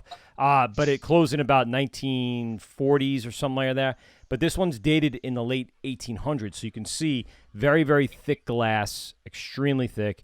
And like you said, Jamie, it more than likely had a cork in it, and then it was, basically handed down and reused for the next people. People would collect their beer bottles, bring them back to the brewery to get the next set. It was almost like the deposit, where the deposit came from. Mm-hmm. And depending on where you lived is the kind of beer that you would get. So Bass Ale was the world's largest brewery at the time. Yep. So we can probably assume a lot of this is Bass Ale. But if you lived in London, the Bass Ale that you got would be different than if you lived in another part of England. And the reason for that was because the brewery would make the beer, and then they would ship it in mass to bottlers and packagers. And so on the labels, they'd make a big deal out of where it was packaged. That was a big part of it. Brewed by Bass Ale, packaged at, XYZ Packaging London, versus in Southampton. So the beers were packaged by all of these different packagers. And all these different packagers were using all of these recycled bottles. So to go back for us and find, we can make some assumptions. We can say, Bass Ale was the number one, Guinness was number two, Alsaps was number three, right? And I've got a really light beer that looks like a real Alsaps beer. I've got a bunch of more brownish ales that they're dead ringers for Bass, and darker ones, which are probably Guinness. But can we say with any confirmation or definitiveness? No. And there's no way to send it to a lab no. Because it's been so old and, like you said, saltwater intrusion, that there'd be no way to compare it to compare those really dark beers to Guinness today. You'd have to, it would be like finding a needle in a haystack, because they'd have to compare that strain to every single strain that's out there, I guess. I've asked, this is the same question I've asked. And the gist of it is you're never going to find the answer genetically. Over time anyway. Yeah, at least at this point with science the way it is, you're not going to find the answer genetically. It'll be almost impossible. The term he used was finding a needle in a haystack. Here's the real question: did you drink any of those beers straight from the bottle? Oh yeah, we drink everything. We drink everything we get. We get wine bottles, we get whiskey bottles, like different ships. We have a rum runner that's right off the coast here. Yep. That was literally during Prohibition. It was running Jack Daniels and rum and all these other things up. So yeah, anytime that we get something, it always tastes the same. It always tastes like nasty salt water. Oh, okay. That was my next question. Have you ever gotten anything that's been drinkable? It's not going to kill you. So why not try it? It's not going to kill you, but it's kind of, it's almost a rite of passage. Yeah. And it goes with anything. Like, when we get on the back on the boat and we've got, there's been times where we get out and let's not even talk about beer. You'll jump off the ship and you go down there and you look at the seafloor and it looks like there's dinner plates as far as you can see. And you're like, what the heck are these things? There's thousands of them. And you get close and you go, oh, scallops. Yeah. Oh, okay. So, all right. So there's scallops everywhere. So we'll pick the scallops and we'll harvest them and we'll bring them up. And everything that we bring back on board, we eat. We eat right there or drink it, whatever it is. It's just because it's like right from the ocean. It's a rite of passage. It's in many ways, depending on what it is. Beer isn't so good, but the scallops are delicious. Bring a little bacon on with you. You're not going to find that on the seafloor, and you get some bacon straight up on the grid. Just cut it out and eat it. I would imagine there's just probably so much stuff that you've seen besides just the bottles. You're going to get nails. You go down with a metal detector, and you can pretty much find any number of things that were built and created to some fasteners and supports. Was there anything that was crazy beyond the beer that you found that was like a real find? Like, really, I found a revolver, or I found all the time. Yeah, we always find stuff, but sometimes it's your definition of what's important. To me, I'm a big history buff, so things that are historical are important. So we'll find just it could be anything. It could be buttons off of a uniform. That's pretty cool. Like Marines, or it could be. We've gone down. Well, I don't know. We've gone down and we've gone down with equipment, utensils, jacks and things like that, and we've pulled portholes up, boom, boom, boom, boom, boom, one after another. Huh. And there's different schools of thought on artifact recovery. Some people will say you shouldn't take anything because you're not leaving anything for the next person to see. But the reality of it is, the ocean is a very dangerous and destructive place. And over time, these ships are getting pummeled. Everything's going to get broken down. There's not anything left. And every year, as a matter of fact, they actually sink. They sink deeper into the sand. So not only is it the destructiveness of it, they're literally sinking into the sand, and you're not going to be able to see anything anyway. So do you recover it and do your best to try and get that piece to a place where other people will see it? Honor it. Yeah. It turns out that's a very difficult thing to do. Nobody wants to take the responsibility and the liability of this awesome thing that you found. And if you accept government funding as a nonprofit, such as a maritime museum or something like that, and you're caught taking things that aren't given to you by a certified archaeologist, quote unquote, you could lose your funding. Right. So what happens is a lot of this stuff, it just gets wound up in somebody's basement. It'll look nice and it'll be all presented nicely, but they're private collections. Right. My hope really is that if anything comes of this, that there is a more of an opening to all the artifacts that have been recovered around Long Island, the Andrea Doria, the Oregon. There's just so much history here that either is, and a lot of these divers, that it's a timing issue. It's a timing and technology issue. When certain technologies made these ships accessible, these were the guys that were doing it. So these were the guys that were recovering this stuff. Now they're getting on in age. They're getting older. They're maybe passing on, right? What happens to all of that stuff that they had? Most of it gets boxed up by their kids because they don't even know what it is, put in an attic somewhere.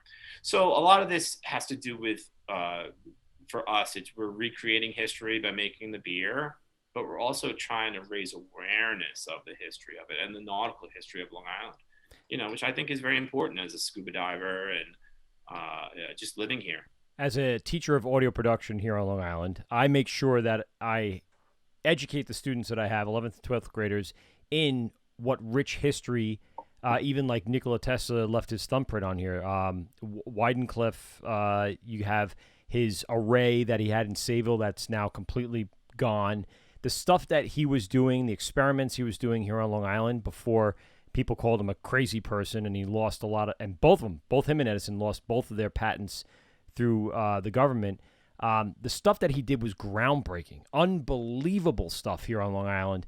The ship-to-shore kind of communication that was going on between him and Edison. I'll give you this quick bit of history. The first time the Long Island Railroad was used as a military vehicle, as a military transport, was to go relieve German scientists out of Sayville, out of the Sayville Communications Department, because they thought they were spies for the German government, when really it was just regular scientific experiment. All those people were brought in to conduct experiments through Nikola Tesla's, base camp or whatever that was there.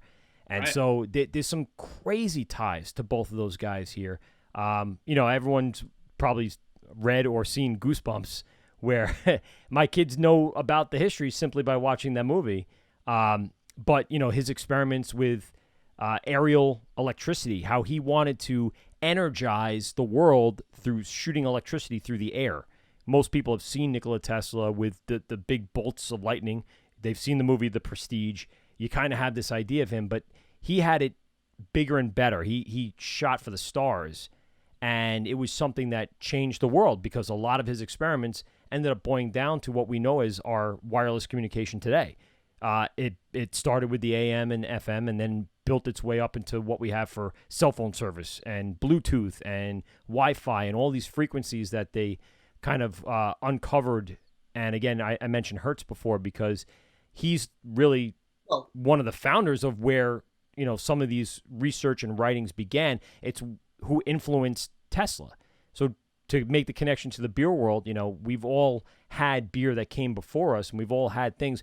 I guess we're always trying to carry on the legacy of what came before us, and you going down and getting those bottles, grabbing that yeast strain and reshaping it into a beer today does the same thing for the beer industry that these guys have all done for our current technology.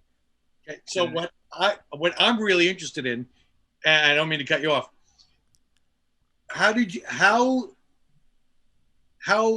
are you still, because you're using it, and how did you decide how to use this yeast? What temperature to use it at? Did you have an idea how it might flocculate? How attenuation might be? I mean, this is all... Hey, no cursing over there. Hey, don't you... That's the F word. We don't use the F word around here.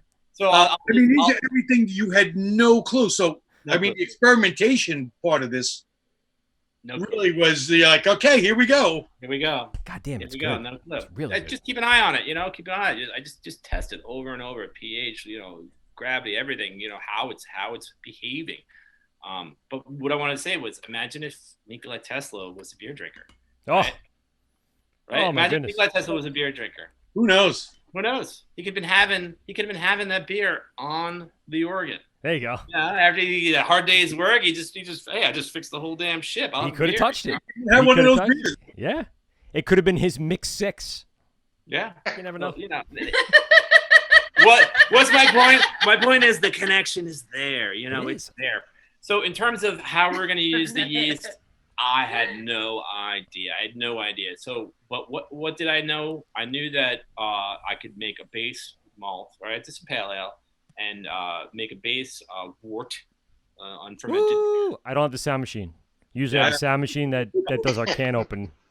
In your case, I do have the bottle open from before, so I'm gonna probably isolate that bottle open later. Oh, Nice. we'll donate something. Yeah, There you go. We'll make a air horn. Yeah. Cowbells. Cowbell. There. More Cowbells. cowbell. It's more hockey, more cowbell. Yeah. There you go. So that's all we did. We just brewed with it, and the first time I brewed with it, you could smell it when it's fermenting. Like, this is English ale. The diacetyl's coming off, and you just knew it was English ale. And then when it finished out, the gravity that it finishes out at, it's English ale. It was actually a bit high. I was really worried that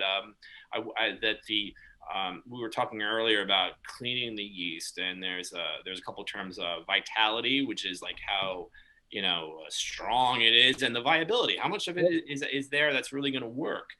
Those are the two big things when you're talking about yeast. So I didn't have much vitality or viability when I really started working with this yeast here. It was pretty tough to work with. So the first beers that we made were test batches. Right. And as yeast is a living organism, and the one thing that you can do is you can train it. You can train it, and it trains itself in terms of it wants to live in the environment with which you provide. So if it's living in your brewery, well, it's going to eventually adapt to the circumstances, or the stresses that you put it under. And so what happened here was we worked with the yeast to get it to attenuate out, which meant it fermented a bit longer. The yeast would start to eat all those sugars, and then all of a sudden it would die out. And so it took a long time. It took a long time to work with the yeast to bring it up to a point where we wouldn't have to add an additional yeast to finish the fermentation. And we did a couple of beers like that, a Fleur de Lis beer, which was a really nice beer, but it was a combination of the shipwreck beer with our traditional Belgian yeast to dry it out at the end. So that was a challenge that we first started with that particular yeast strain. But as we worked with it, we made it more viable. We were actually able to bring it back down to a level that was more consistent with where an English yeast strain. English yeast strains are known primarily as being they early flock. So what they do is they don't eat as much of the sugars. We call it like a sugar kind of a ladder, where you've got really simple sugars at the bottom, like your sucrose and your dextrose, and then you've got really complex sugars at top. And the yeast, its viability will determine how far up that ladder it can eat. You know, how complex can it eat as a sugar. And English beers in general are not known as doing that very well. They eat a lot of the simple sugars, but they leave a lot of the complex sugars, which wind up adding what we call body, mouthfeel. Yep. And correct me if I'm wrong, but then that leaves behind like that yeasty, bready taste, correct? Yeah. So in terms of the flavor profile, you've got a lot of fruit and you've got a lot of breadiness, and that comes from the products that the yeast make as it ferments, byproducts of esters and phenols like diacetyl, which it produces a lot of. So my goal as a brewer is to limit all of those phenolics so that the beer does not become cloying, where it means that the flavor, once you drink it, you want the flavor to be there, you want to taste it, you want to enjoy it, but then you want it to dissipate and kind of go away. And that'll make you be like, oh, wow, I want another sip. As opposed to a beer that the residual sugars and the phenolics and the esters aren't reabsorbed. What happens is the phenolics will actually stay in the beer, and it'll leave a little bit of a slick flavor, a little bit. And when you taste it, it'll stay on your tongue and it'll last, and it'll be there, for 5 or 10 minutes. So our goal was to really try to avoid that, which is the easy thing to fall into with English beers. It's hard to not avoid. So that was really the goal. Yeah, what's the process of multiplying this, procuring it so you have enough to do these test batches and then have enough in the end that's trained to do your larger batches? Sure. How does that work? I mean, that just seems like you're putting it in and then you take it out and go, okay, you sit over there, you're pretty good. How are you dissecting that? We basically keep, for lack of a better term, like a mother clone. Okay, and when we want to brew, we'll pull a little bit off of that, and we'll propagate it up. I see you have the mother. So this is what I'm trying to get to. So you have the mother clones. How do you make more of them? How does that yeast double and triple in size and batch so you have more to work with? Yep, the yeast double and triple in size through budding. It's called, and it's a process whereas the yeast itself will grow an identical yeast will actually bud off of that yeast. The problem there is once the yeast that buds off of the original yeast creates a little bit of a scar there. So over time, the original yeast is not going to be able to continually make new yeast. At some point, it's not going to become viable anymore. And so that's really the crux of what we're talking about here. We're trying to always have viable yeast that has, in a literal sense, room on its cell wall to allow budding of additional cells. And we want a lot of them too, because when we put our sugars into our fermenters, we really want that propagation to ramp up. We want the growth to be exponential. Jesus. Okay, so we need two things. We need enough yeast, and we need the yeast to be really viable and vital. Vitality of the yeast, it's really important. So how are you extracting that mother yeast out of those bottles found on the bottom of the ocean? What we did was I worked with a friend of mine. So back in the early 90s, there was a diver, great guy, still around. He works with me on this. He found the original bottles. Well, they weren't original. I'm sure people had them, but he was the first guy to come up with the idea. He's going to make a little bit of beer. So what he did was he made a 5-gallon batch in a bucket in the back of the dive shop, but his good beer. Welcome to my dive shop, and I'm also homebrewing in the back. Yeah, I think it was somebody else's dive shop, as a matter of fact.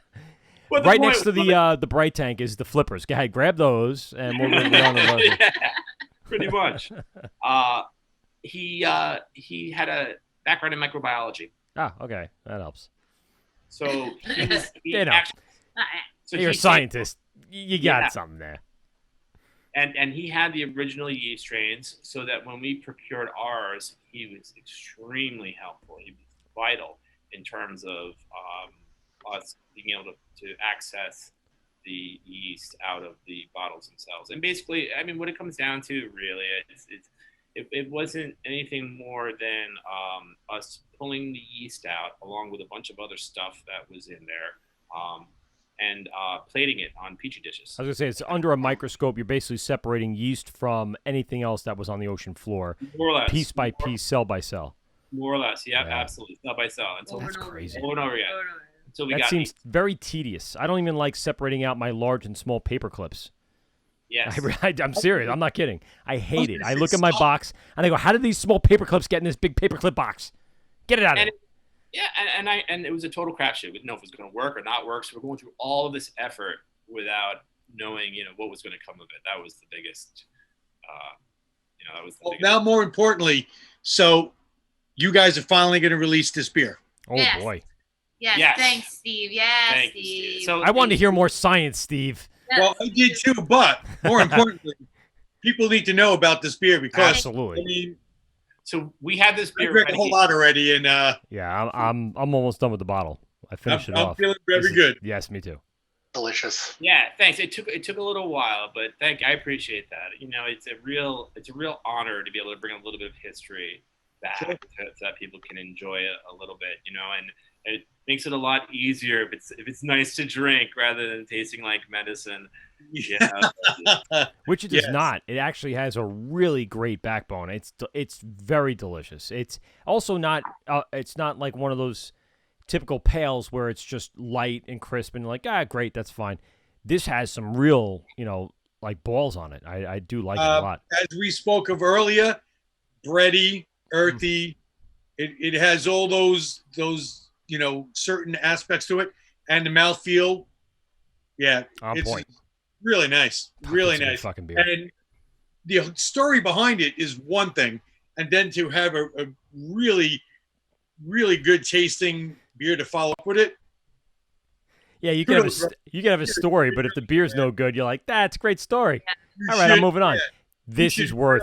Really that was our concern. That was definitely worth the story to match it up with it. So, tell us a little bit about just the process of this, because obviously we got into a lot of detail about the yeast. So tell us what else is going into this. Is there more New York State ingredients involved here? Everything we do is, New York State ingredients. So particularly in this deep ascent here, I was shooting for traditional, historically accurate English ale. So back in the 1800s. Yes. That's it. That's it. So if you'll notice on the label, there's a flag at the top of the mast. Yes, with the North Star. So that's a nautical flag for England. That's an English nautical flag. And in this painting, which was done by a famous artist back during at that time, the flag is upside down, and that was they were signaling distress. Distress. Right. Distress. Yep, they were signaling for distress. I'll be saving that empty bottle.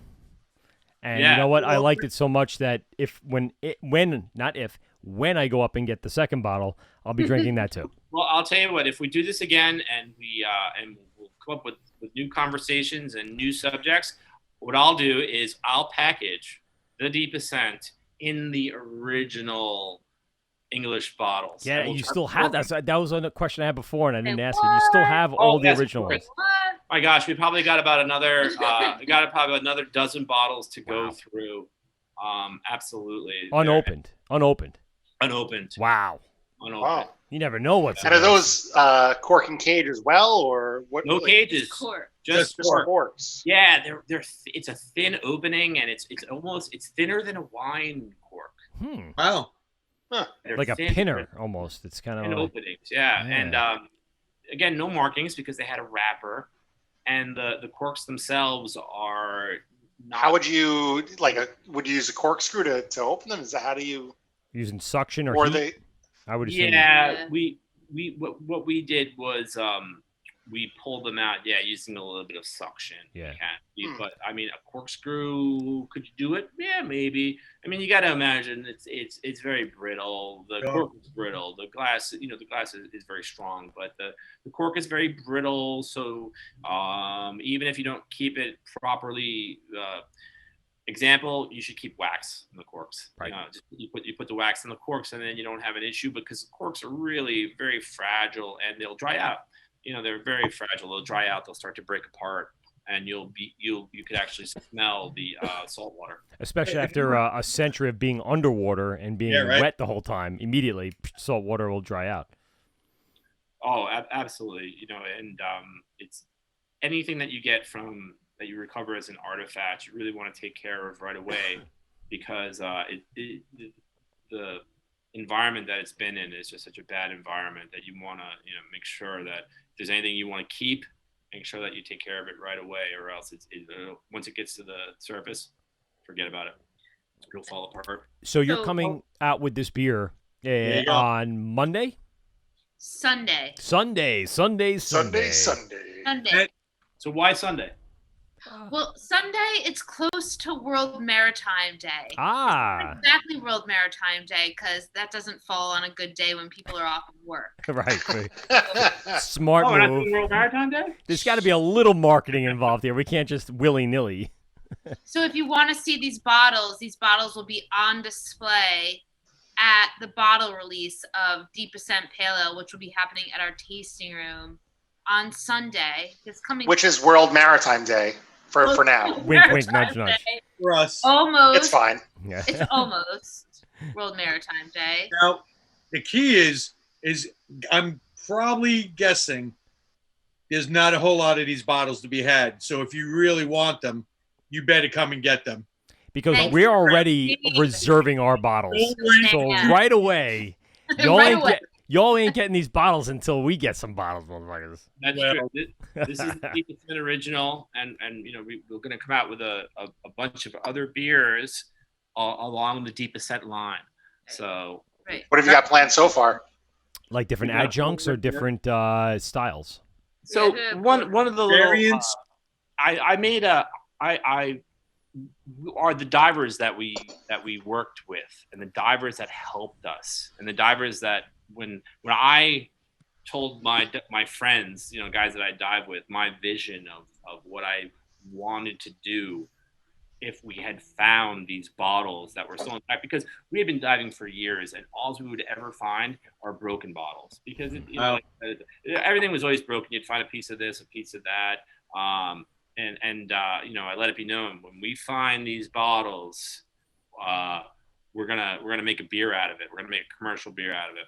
So all of my dive friends, they helped me, and because of that, every beer that comes out in this line is either going to be a tribute to them, or it's going to be something that they help collaborate with in terms of the beer and the name themselves. So Captain Pat Rooney, who was one of the divers, he wanted to do a nice porter. So our next beer coming out, it's going to be Captain Pat's Porter, which is just a nice English style porter with our Deep Ascent yeast strain. Again, like we were talking about earlier, not as roasty as a lot of American porters, but darker and nice and dark fruity flavors, the way that an English porter would have been back then. We have our blonde ale, Steam Home, which is a la Captain Tom McCarthy. So Tom McCarthy, he has a dive boat out of Freeport, but he was also part of the Saint James Brewery family for a little while. He used to work with us early on when we first started. And Tom was still is, he's a big inspiration for what we do. And Tom was the very first diver that he was the reason why I found out that area was accessible to the ship, and those bottles were accessible, and that we were going to be able to get them. So all the divers that we use, we work with them, and the beers that we're making are going to be a tribute to them, and we're going to work with them. Very good. I like Good that. buy. I like that. That's a really cool type of thing to do. And I was going to ask about where you're going to do any variants, and obviously you are. And I mean, with that yeast, you pretty much can do what you want right now because it's new. It's it's nobody else is using it, and you could figure out again doing an ale, a porter, a stout. I mean, that's great. It seems to like they would fit a lot of the styles with what it's giving off, in addition to the style that it's with. Yeah, that's interesting. And I think that's a testament to how things change, especially the yeast over time. What they considered to be the yeast strain back in the 1800s is definitely different than what it is today, no doubt about it. So, and again, just nice to bring a little bit of history back because it's something, like you said, it's something new and it's something different and nobody else is doing it. And that makes us happy on many fronts that we're able to bring something, something that's local, something that's important to us as Long Islanders, and it's you brought back history. You did. There's a lot of Long Island history that people tend to forget and tend to neglect and don't realize how important this area was to the entire makeup of the country in a sense of the, like we were talking about before, Edison and Tesla, and of course just the New York port or New Amsterdam back in the day, and how much foreign shipping came through and how much that contributed to the growth of America. It's an amazing tale. I'm also a history buff. I love Gettysburg. I love the early Civil War stuff. Would love to be able to dive one day. I mean, I was a swimmer in high school and college. Don't get him started. Oh, I can't swim. No, You I can't think swim? You could sink though. I don't swim. Yeah, no. I when I first went for my scuba diving test, I barely passed the swimming part of it. Really? I can't swim. No, yeah, I'm a terrible swimmer. I love snorkeling. Like, that's one of my favorite things, and I bought a full snorkel mask to, like, whenever we go to these Caribbean islands, I go way past where I'm supposed to go. I'm like, I'm looking for stuff. Like, give me stuff. I'm very good in. I love the exploration, and like you said, it's just trying to get educated and find new things. I have a passion for learning and education. So cool. That's great. Well, you got to be an explorer. You have to be an explorer. You always have to find new things and kind of live your life with your eyes wide open. That's really been kind of how I go about it. Because there's so much stuff out there, so much interesting stuff. You never know. You never know where this crazy life will take you. Absolutely. What'd you say, Steve? I said like steak sauce. Steak sauce drink. You only said it twice. No one's gonna get drunk off your two steak sauce. I said it about 9 times tonight. Steak sauce. It's like Pee Wee Herman. The word of the day. Yeah, Jamie, Rachel, what besides the upcoming beer release of Deep Ascent? And by the way, if you don't go out there and get it, you're out of your mind, because 10 a.m. on Sunday. Sorry, it's delicious. My wife just texted me and I'm yelling down here. Sorry. I know I have a hard time hearing myself. I'm still recovering from an ear infection. But give us a little bit of information about what's coming out in the upcoming months beyond these releases. What's in store for the future of the brewery?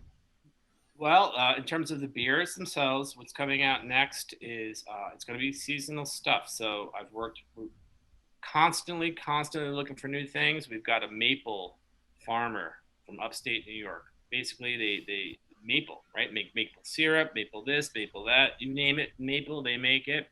We're going to make a maple ale with him. So, I'm there for that. Maple syrup. I mean, because just one of those things where maple sugar. So that one, I've already, I'm on board with that. That's our next brew. Matter of fact, in the fermenters right now, I've got the Myrtil, and I'm also going to do another little thing that I've really been interested in. Years ago, McKellar put out these single hop beers, and to me, that was a real eye opener for me, And I want to kind of do the same thing with local hops from local farmers. So that's another beer that I've got in the tanks right now is a single hop cascade. We're going to call it our single. We've got our double, we've got our triple, we've got our quad, but we've really never brewed a single before. Are people going to see that as an IPA, or are they going to see it more as a pale? I'm going to dedicate that line to a Belgian style pale ale. Like it. That Yes. focuses Yes. on a single hop. You know, right now, so in the fermenters right now, we have our Cascade hops, which are prolific on Long Island. They grow like crazy. So we wanted to showcase very first thing Cascade. It's a very approachable hop that I think people will enjoy. And if that goes well, you know, we want to then start to introduce the other hops, like a single hop of Pearl or a single hop of our Mount Hood, which aren't quite as well known or quite as not those sexy hops that you see in those hazy IPAs. Right. But I will say this: one of the he's using all Galaxy hops in that single. Yeah, right. Yeah. No, well, hey, if John Kinzel is growing them, I'll be using Galaxy hops. But he might he's find actually growing CTZ, which is the Columbus Tomahawk Zeus hop. Yep. Really nice. Like I'm really excited. That's gonna be a cool one. I noticed. So when I homebrewed for about a year or two, the ones that I could get were Centennial, Mount Hood, and Cascade. Those are the easy ones to find at the homebrew store. So a big shout out to Kegco in Farmingdale for providing those to the average home brewer in the early 2000s. But yeah, it was those are like, I mean, you say the noble hops. To me, that was the hierarchy before all these other sexy hops came out that I got very used to, that liked and sought after in my beer. So I'm glad that you're highlighting some of those local ones, because I'm sure it kind of even, like I said, shows the path in which you're going, and not trying to just fall into everyone else's, train or caboose or whatever you want to call it at this point. Yeah, no, absolutely, and I'll echo your statement to our hop farmers. Please don't fall in my caboose. I had to use caboose. That was my word tonight. So now you have to drink. Steak sauce is Steve's. Caboose is mine. Fine. Sauce, drink. I guess. And I can't leave out our Bière de Noël. It's our Christmas beer or our holiday beer. We do it every year. We skipped last year, unfortunately, but we do our Bière de Noël, which is basically our Belgian style quad. Oh yeah. So I know Steve's had the quad. That's one of my favorite beers as well. We only do it during the holiday season. So those are the two big ones, the single that we've got coming out with the Cascades. We've got the maple beer, which I'm very excited about, and then the Bière de Noël to round out the end of the year. And on tap now, we're getting into fall. We've got our apple ale, which is always important. We talked about that. And we'll always have our double. We'll always have our triple on tap. We'll always have our Rochelle Blanche, our Belgian style wit beer, the original on tap. We'll always have all that stuff. We actually have some Mertiel, the blueberry ale, in the tanks as well. Ooh. It's really nice. Really nice. Well, listen, you guys, I mean, this is, we could talk for another hour about history, because I could do that all night. And I more than likely the audience will like it to a point, but when we start going too deep, some of the non-history buffs will start to fade out. But I really do appreciate you guys coming on. We will continue a conversation at a later date to give some time in between to think about what else we can possibly get into, because there's so much science that you're working with over there, and the knowledge that you have is unbelievable. So thank you very much for imparting that on us. It's a labor of love, I couldn't sing and I couldn't dance. This is the best I can do. Well, I've been wanting to have you guys on for quite a while. We've been talking about it, and it just didn't work out, and the time slots, and then finally like we have to do it. We have to have you guys on. You're a local staple. And I was saying earlier to Rachel, we want, this is a hard time right now for all the breweries on Long Island, New York State, and we want the good breweries to stick around. The ones that are not that great, well, sorry, you gave it a good shot, but the ones that are producing a product that, and I said to her earlier also, people don't realize what they have until it's gone, and then when it's gone, they really, really are upset. Well, we don't want that to happen. Yep. We want to have what you're producing around for quite a while, so we could all reap the benefits of the goodness. Well, Steve, we wouldn't be here if it were not for brewers like you that really kind of showed us the way in our early days. And there were many a days that really, in all honesty, that we came to you and said, Steve, what do we do? Or what's you really, you paved the way for a lot of us. And we really are grateful for you and all the excellent beer that you've produced. I mean, I was drinking a salt and fudgery last 2 nights ago. On the low, I'm He was like, I don't remember what it was, and I think Jamie was too drunk to remember. But on the low, I am a Barrage super fan. Over at super fans too. Exactly. We're super fans also. I've kept one of every release that I could possibly get my hands on in my fridge.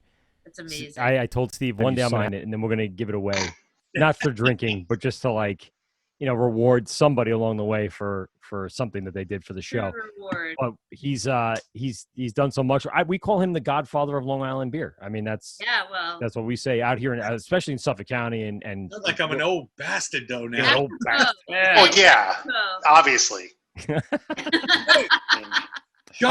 Really quick, just to show the chops, and not to say that this was a Steve Barrage original, but we did brew 2 beers as a show about 3 weeks ago. For everyone that's still out there listening, those beers are going to be released in approximately about 2 to 3 weeks, and we're going to have a special release party where we're going to have some of our friends. Jamie, Rachel, I think we can extend the invite to you guys. If you're available that night, we'll have you come down to our local bottle shop. If you're aware of Hopscotch Bottle Shop in Deer Park. Love them. Mark's a great guy, and maybe you can make a delivery of some recent brews, and he'll take it onto his inventory, because I'll tell you, he'll sell a bunch of that. I promise you. He's very good. He has excellent taste. Yes, he does. Hopscotch. Yeah, we can do that. So we'll give you the information there, and again, thank you so much for being on the show. Thank you so and much. thank you so much for the it was an very honor unique to be on the show. pre-release. Local. Yes, 100%. Yes, sir. And as much as we love to go out and talk to people over the country and all over the world about beer, I mean, there's nothing better than finding a really great local brewery. And like Steve said, we've been itching to have you guys on for a very long time now. So thanks again. We feel honored. Thanks for coming home. Yeah. This is the word. Coming back around. We're coming back home now. Yeah, we will. This is the word. Mike, Pete, and Steve. GovsRadio.com. We'll give it up to Steve for his last words. Go ahead. Don't touch yourself when people are watching. Words to live by. Pete, what do you got? You have to have your pet spayed or neutered. Yeah. Or also, don't let your pet touch themselves while other people are watching. Anyone's looking. Well, thanks again for everyone for watching. This is The Wort with Mike, Pete, and Steve. GovsRadio.com. We out. Well, that's 2 hours of your life that you'll never get back. Are you kidding me? Please hang up and try again.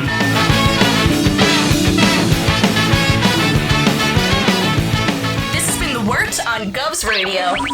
I hope you're drunk enough.